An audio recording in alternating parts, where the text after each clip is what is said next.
하나님 말씀 봅니다. 신약 성경 히브리서 2장 1절에서 9절 말씀입니다. 신약 성경 히브리서 2장 1절로 9절 말씀 제가 읽어드립니다. 그러므로 우리는 들은 것에 더욱 유념함으로 우리가 흘러 떠내려가지 않도록 함이 마땅하니라.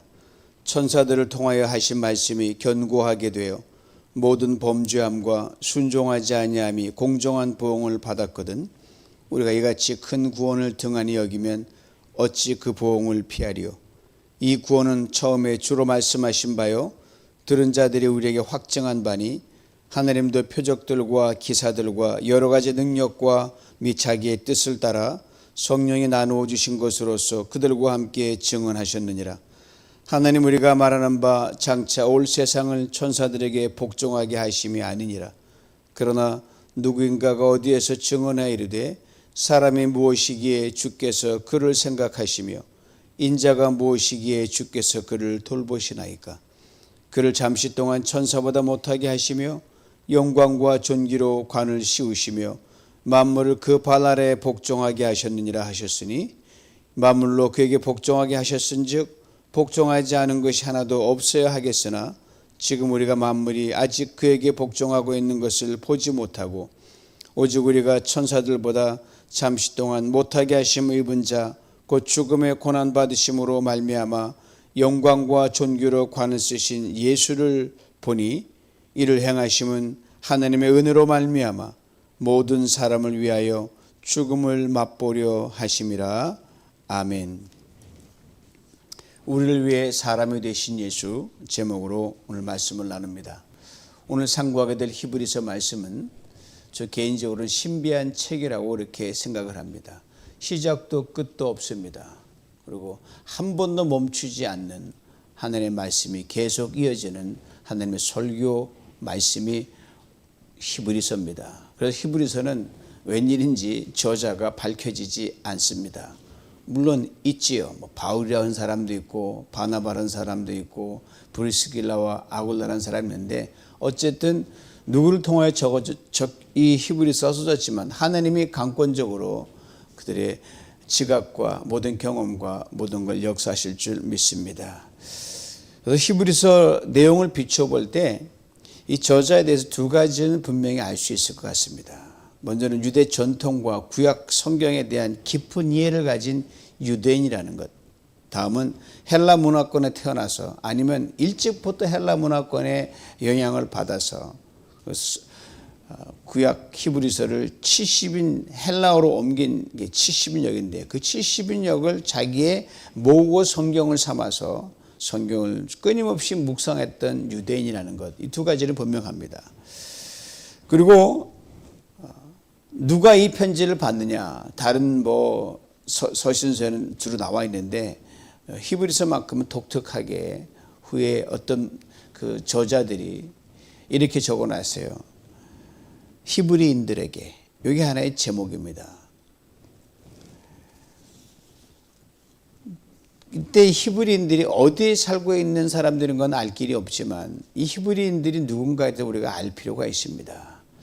히브리서가 대략 AD 60년경에 쓰여진 것을 미루어 봐서 네로를 위시한 로마 황제들이 기독교인들에 대한 탄압이 심했던 그때를 살았던 유대인 히브리인들 그리스도인입니다. 그리고 로마를 중심 다른 지역에 흩어져 살았던 그들에게 이 편지가 보내진 것으로 보여요. 당시 유대교는 로마 정부로부터 정식 종교로 승인을 받은 상태라서 유대교에 대한 핍박은 거의 없었습니다. 같이 더불어 갔거든요. 결탁을 해서. 그러나 기독교인들에 대한 그 핍박은 극심했습니다. 이들 중에 유대인 그리스도인이 상당수가 있었고요. 물론 이방인이지만 그 당시 유대인들로부터 중심시했기 때문에 이로인해 다시 이렇게 예수 믿다가 이거 이 고난의 핍박 심하니까 뭐 다 비슷비슷한 거 아니야? 유대교로 되돌아가려는 히브리인들이 많이 생겨나게 됐습니다. 바로 이런 상황에서 이들에게 예수 그리스도만 유일한 구원자 되심을 아주 분명하게 밝혀주는 서신이 바로 히브리서입니다. 그래서 곳곳마다 위로 메시지로 넘쳐납니다. 그리고 격려 메시지가 담겨 있고요. 때로는 경계 메시지들이 들어 있습니다. 가장 두드러진 게 뭐냐면요, 예수 그리스도, 그분에 대한 신학적 변증입니다. 그래서 히브리서는 기독론, 크리스톨로지가 아주 탁월한 책입니다. 그래서 시작인 1장부터 1장 전체를 예수가 누구냐, 이거에 대해서 쫙 썼어요. 이후로도 계속 예수가 누군가에 대해서 끊임없이 밝혀줍니다. 히브리서가 없었다고 하면 우리 예수를 잘 몰랐을 정도로 그렇게 귀한 책입니다. 그리고 구약 성경을 잘 인용하면서 명쾌하게 풀어내고 있습니다. 요약하면 바로 예수 그리스도가 죄인인 우리들을 사랑하신 하나님의 베스트 오퍼다. 예수가 죄인인 우리들을 구원하시기 위한 하나님의 최고 최선의 길이다, 이 말입니다. 그리고 1장을 다 마친 후에 그러므로라고 오늘 본문이 시작을 열어요. 이 말은 1장 전체를 요약하는 말이에요. 1장에서 당시 유대 그리스도인들에게 이들이 믿어왔던 예수를 다시 분명하게 설명해 줍니다. 이들이 당시 극심한 핍박으로 심히 믿음이 흔들리고 있었어요. 또한 이들 사이에 이런 목소리들이 심심치 않게 튀어나왔거든요. 우리에게 모세율법이 있는데, 선지자도 있는데, 오랜 세월 동안 지켜왔던 율법 전통과 제사법이 있지 않은가. 다시 유대교 신앙으로 돌아가 전처럼 우리 행복하게 살자. 게다가 이들은 천사들이 사람보다 훨씬 높은 존재로 여겨왔고요.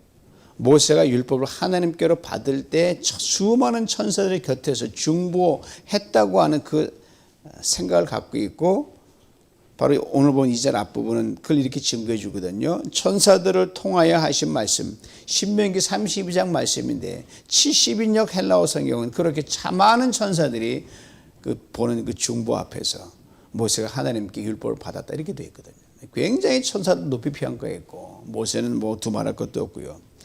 이미 이런 상당히 높은 종교적 차원의 유대교적 배경을 가지고 예수를 믿은 이 그리스도들이 핍박 앞에 흔들리는 것도 어찌 보면 자연스러운 현상이었다고 볼 수 있습니다. 히브리서 기자가 분명하게 말해줍니다. 흔들리지 말라. 너희들이 믿는 예수는 그렇고 그런 차원의 분이 아니시다. 바로 하나님의 영광의 광채요, 하나님과 같은 분이다. 만물을 지으신 창조주시다. 그를 이 땅에 사람의 아들로 보내셨다. 그리고 천사와 비교해서도 설명합니다. 그는 천사보다 훨씬 뛰어나신 분이다. 그러면서 구체적으로 이런저런 질문을 던지는데, 하나만 예를 들어보면, 여러분들 하나님께서 천사에게 너 내 아들이다, 내가 너를 낳았다, 나는 너에게 아버지가 너는 내 아들이 된다, 이렇게 말하는 거 들어본 적이 있냐? 그런 걸 본 적이 있냐? 없죠. 그리고 마지막 1절 끝 14절에서는 천사와 그리스도인 우리, 보통 우리 사람들과의 관계까지 명쾌하게 정리해 줍니다. 1장 14절 말씀입니다. 모든 천사들은 섬기는 영으로서 구원받을 상속자들을 위하여 섬기라고 보내심이 아니냐. 즉 천사들은 그리스도인 너희들 위해 군림하는 상전이 아니라는 거예요. 생각을 똑바로 가지라는 거예요. 그리스도인들 너희들을 섬기는 종이 천사다.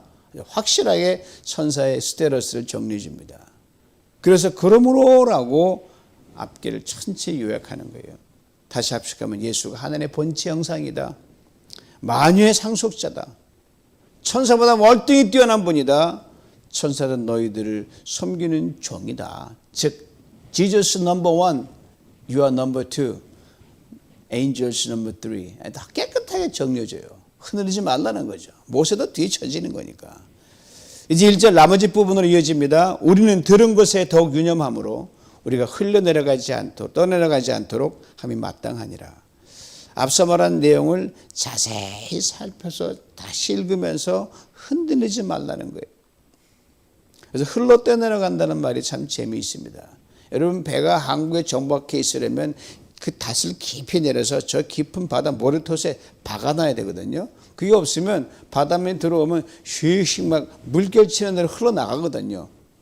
이 뿌리가 없으면. 그렇게 뿌리를 깊게 예수에 내리지 않으면 너희들도 모르게 중중 떠서 저 바다 한가운데로 가서 방향을 잃어버리고 만다, 그 말이에요. 신약성에 딱 하나만 나오는 재미있는 표현인데 아주 귀하죠. 여러분, 신앙이라는 것은 여지저리 떠돌아다니는 신앙이 아닙니다. 굳게 뿌리내려서 바람 불어도 태풍이 불어도 내 손에 가진 것도 없고 내 앞길은 칠흑같이 어두울지라도 굳게 내려서 요동하지 않는 그게 바로 신앙의 뿌리거든요. 그리고 아주 강한 경계의 말을 합니다. 2절 3절 앞부분까지 봅니다. 천사들을 통하여 하신 말씀이 견고하게 되어 모든 범죄함과 순종하지 아니함이 공정한 보응을 받았거든 우리가 이같이 큰 구원을 등한히 여기면 어찌 그 보응을 피하리요. 천사들을 통하여 하신 말씀이라고 했어요. 좀 전에 말씀대로 70여개는 모세가 율법을 받을 때 천사들이 쭉 없어서 그 중보 가운데 받았다고 되어 있거든요. 아신 대로 율법은 하나님이 주신 계명입니다. 불순종을 지키지 못하면 그에 따른 페널티가 주어지게 되어 있어요. 그리고 율법은 우리를 정죄합니다. 못 지키면 잘 지키는 건 본전이고 못 지키면 그냥 못 지켰다 우리를 갖다가 정죄합니다. 옥죄입니다. 그런데 모세보다 율법보다 천사보다 비교할 수 없이 높고 크신 영화로우신 예수 그리스도, 그가 우리가 지키지 못한 율법을 다 치고 십자가에 달려 율법의 그를 완성하셨기 때문에, 그래서 우리가 받을 페널티를 다 갚으셨거든요. 이 예수 십자가 그 부활의 공로를 믿는 믿음 안에 견고히 구하면 흔들 일이 없다. 그런데 이 예수를 내가 믿었는데 이 예수를 등한시 여기면 되겠느냐, 이 말이에요.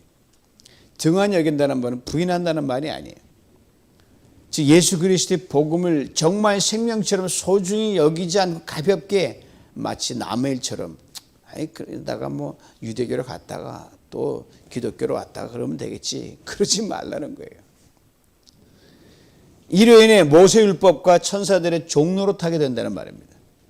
그러되면 하나님의 보응을 피할 수 있겠느냐라고 강한 어조로 말합니다. 또 하나님이 힘든데 왔다 갔다 했다고 뭐 그렇게 경치를 내겠어요. 그래도 믿은 것만큼 하나님이 봐주실 텐데, 즉 길이 아닌 길은 가지 말라고 강한 어조로 말을 하는 겁니다. 사실 모세가 누구 대신 죽은 사람도 아니에요. 율법이 누구를 봐준 적도 없습니다. 천사들도 마찬가지예요. 그런데 하나님이신 예수 그리스도는 죄인인 우리를 위해 죽으셨습니다. 이 한 가지만 생각해도 어찌 예수 그리스도의 복음을 그렇게 등한히 여기느냐, 어떻게 모세와 비교하고 천사와 비교하고 전통과 비교했느냐, 말이 안 된다 이 말이에요.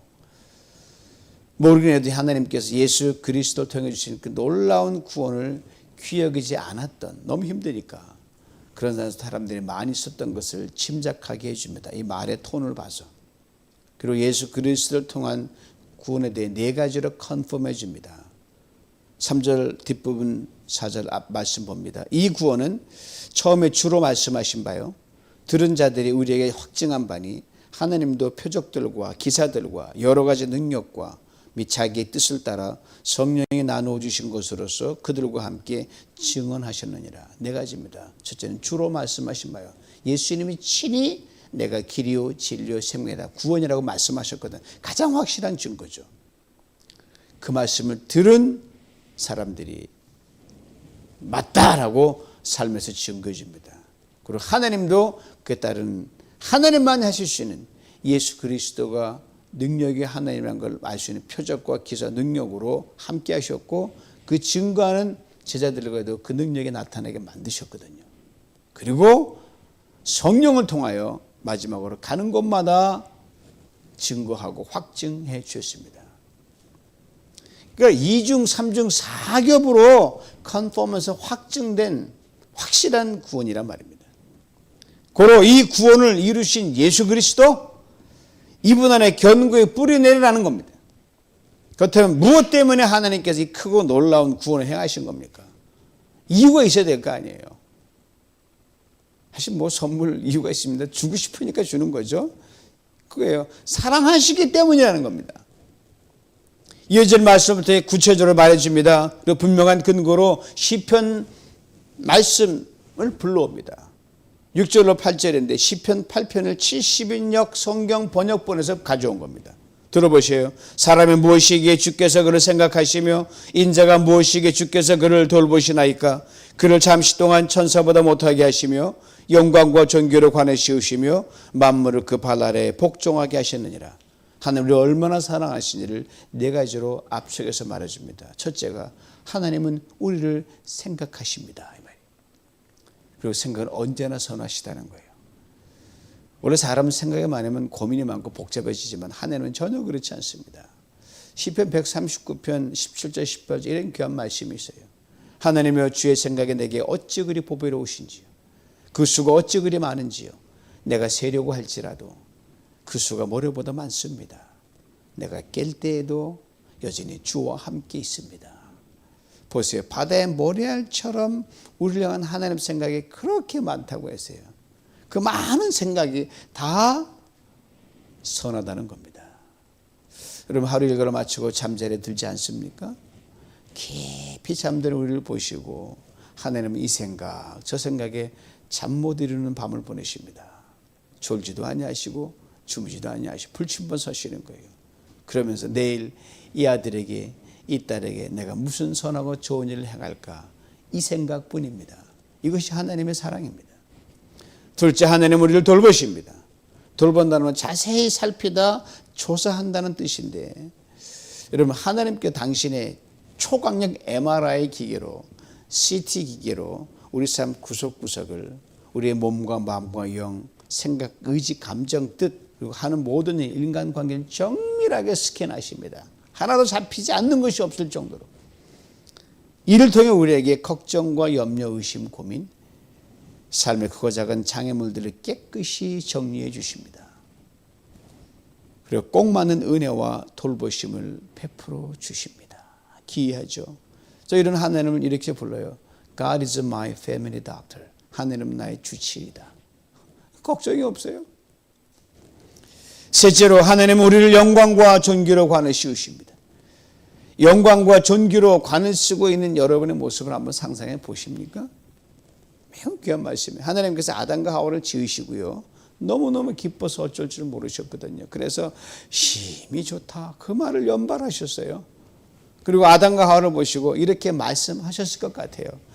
내가 만들었지만 참 잘 만들었다. 그렇게 하지 않았을까 싶습니다. 그래서 이렇게 말하잖아요. We are God's masterpieces. 우리는 하나님의 걸작품들이다. 하나님의 형상대로 지음받은 우리들이기 때문입니다. 그리고 오늘 본문은 70인역이라 천사보다 조금 못하다고 되어 있는데 우리말이나 원어를 보면요. 하나님보다 조금 못하다고 되어 있습니다. 맞죠? 하나님은 우리는 닮은 꼴이지만 하나님은 우리의 창조지요. 우리는 그의 지음받은 피조물이기 때문입니다. 넷째로 하나님은 만물을 우리 발 아래 복종하게 하셨습니다. 생육하고 번성하여 땅에 충만하라 말씀하셨기 때문입니다. 우리를 향한 하나님 네 가지 사랑의 모두 어제 오늘의 일이 아닙니다. 우리를 처음 지으실 때부터 그렇게 사랑할 존재로 우리를 그렇게 생각하시고 우리를 돌보시고 우리를 영광과 존귀로 관을 씌우시고 만물을 다스리게 하십니다. 그런데 아담과 하와가 하나님의 경계를 범하지 않아요. 불순종의 죄를 범하고 에덴을 떠나 가시와 엉겅퀴 한 무서운 세상을 살아갑니다. 그 끝은 죽음을 맞이하게 되어 있는데 그런데 말입니다. 그럼에도 불구하고 우리 향한 하나님의 사랑은 한 번도 멈춘 적이 없습니다. 그 강도 또한 약해진 적도 없습니다. 그리고 그 사랑을 몸소 친히 보여주셨어요. 먼저는 행동하는 사랑입니다. 우리가 사는 인간 세상으로 직접 발걸음을 하셨거든요. 먼 길 내려오셨거든요. 다음은 되매의 사랑입니다. 우리처럼 사람이 되셨거든요. 저를 천사보다 조금 못하게 하신다는 대목이 바로 이걸 겁니다. 저란 먼저는 하나님께 지음받은 우리 인간들이고요. 다음은 하나님이면서 우리를 사랑하사 우리처럼 사람이 되어 천사가 조금 못한 존재로 잠시 대신 예수 그리스도를 가리킵니다. 즉 성육신하신 예수, 인자가 되신 예수를 말씀합니다. 여기서 예수 그리스도의 구원만이 유일한 것이 온 천하에 밝히 드러납니다. 이것 때문에 우리가 예수를 믿는 거예요. 우리 세상의 모든 종교는 올라가는 종교예요. 저 사람들은 정성을 다하여 그 정상으로 가서 그 창시자를 만나고 뭘 이루려고 하는데 천만에 올라가 봤자 깍꼭도 올라봤자 텅 빈 공간밖에 더 있어요. 기독교는 그렇지 않습니다. 내려오는 종교입니다. 하나님이 내려오셔서 사람이 되셨기 때문입니다. 그러기 우리가 내려오신 그분 예수 그리스도만이 구원이십니다. 밑에 내려간다는 것, 이건 쉬운 일이 아닙니다. 사람과 사람은 힘든데 하나님이 우리가 내려오셨다는 건 이거는 기적입니다. 왜 사람이 되셨을까요? 이에 대해 오늘 본 마지막 구절 이렇게 설명을 들어보셔요. 오직 우리가 천사들보다 잠시 동안 못하게 하심을 입은 자 곧 죽음의 고난받으심으로 말미암아 영광과 존귀로 관을 쓰신 예수를 보니 이를 행하심은 하나님의 은혜로 말미암아 모든 사람을 위하여 죽음을 맛보려 하심이라. 아신 대로 우리는 사람이니까 천사보다 못하고 하나님보다 못한 존재들이에요. 그러나 예수 그리스도는 하나님이시거든요. 낮아질 수 없는 존재입니다. 그런데 천사들보다 못하게 하심을 입은 자가 되셨거든요. 사람이 가신 길을 가시기 위함이었고요. 죽음의 길을 가시기 위함이었습니다. 이렇게 사람이 되셔서 죽으신 것, 이것을 오늘 보면은 하나님의 은혜라고 부릅니다. 하나님의 사랑 은혜 아니면 할 수 없어요. 그렇습니다. 예수께서 죽으심으로 죄와 사망으로 벗겨졌던 영광과 존귀의 관을 다시 우리에게 씌우셨습니다. 그에게도 씌우셨습니다. 이것을 보면 이렇게 분명히 말해줍니다. 죽음의 고난 받으심으로 영광과 존귀로 관을 쓰신 예수 그리스도 하나님의 아들이십니다. 영광과 존귀로 관을 쓰고 계십니다. 결코 벗겨지지 않는 빼앗길 수도 없는 영광과 존귀의 관인데 예수님이 스스로 벗어 던지셨습니다. 우리의 빼앗긴 영광과 존귀의 관을 다시 찾아주기 위해 그리하셨습니다. 같이 쓰시려고. 그리고 부활하심으로 이것을 이루셨습니다. 예수님도 벗으셨던 영광과 존귀를 다 쓰셨고요. 우리에게도 다시 씌워 주셨습니다. 이것이 하나님의 은혜입니다. 이것이 하나님의 사랑입니다. 이것이 하나님의 구원입니다. 그러기에 히브리서 기자는 이런 크고 놀라운 구원을 어찌 등한히 할 수 있겠습니까? 라고 2000년 전 히브리인 성도들에게 외친 겁니다. 이것이 어찌 이들에게만 향한 외침이라고 할 수 있겠습니까? 우리를 향한 하나님의 애타는 음성으로 받아들여야 할 줄 압니다. 사랑하는 성도 여러분, 우리를 위해 사람이 되셨고 우리를 위해 죽으신 예수 그리스도를 통해 하나님께서 선물로 주신 크고 놀라운 구원을 받은 우리들입니다. 이 큰 구원을 등한히 여길 만큼 중요한 것은 세상에 결코 존재하지 않습니다. 그 무엇과도 바꿀 수 없는 구원입니다. 여러분 중요하게 여기는 모든 것 다 합쳐도 이 구원과 잽도 안 됩니다. 어찌 소홀히 여길 수 있겠습니까? 그러므로 비록 고난이 있어도 어려움이 있어도 문제가 있어도 크고 작은 시련이 있어도 아니 그 어떤 인생의 폭풍우가 불어닥친다 해도 예수 그리스도의 십자가를 통해 얻은 그 놀라운 구원의 감격만큼은 여러분 평생 식어서는 안 될 것입니다. 세상과 하나님 사이에서 아직도 눈치 보고 아슬아슬하게 줄타기 하는 우리 심지 굳지 못한 모습에 이제는 과감히 마침표를 찍을 수 있기를 원합니다. 이를 위해 주님께서 우리 머리에 씌워주신 영광과 존귀의 관을 여러분 기회 있을 때마다 거울을 보고 확인할 수 있기를 원합니다. 거울을 매일 보시잖아요. 보세요. 아, 내 머리에 하나님의 예수 그리스도 씌워주신 영광과 존귀관이 있구나. 이렇게 주님께 고백할 수 있기를 원합니다. 나를 위해 사람이 되시기 위해 내려오신 주님 감사합니다. 나를 위해 죽으신 주님 감사합니다. 나를 위해 부활하신 주님 감사합니다. 나의 영광과 존귀의 관을 씌워주시니 감사합니다. 어제보다 오늘 더, 오늘보다 내일 더 주님을 사랑하며 그렇게 살아가겠습니다. 그렇게 평생 흔들림 없이 달려나가는 신실한 믿음의 사람 다 될 수 있기를 주님의 이름으로 축원합니다. 기도합니다. 하나님 아버지 감사합니다. 무엇으로 하나님 예수 그리스도가 구주인 걸 우리가 어떻게 말할 수 있겠습니까? 오늘 말씀을 통해 하나님의 저자가진 히브리를 통해 하나님이 놀라운 구원을 주신 예수를 다시금 알게 하셨사오니 그 주님 앞에 무릎을 꿇습니다. 우리 모든 걸 다 그 앞에 내려놓습니다. 오셔서 우리 주인이 되어주시고 다시금 이 놀라운 구원은 그 감격을 매일매일 새롭게 재창조하며 흔들림 없이 나아가 하나님 신실한 믿음의 여정을 끝까지 잘 경주하여 잘했다 칭찬받는 우리 모두가 되게 하여 주시옵소서. 예수님의 이름으로 기도하옵나이다. 아멘.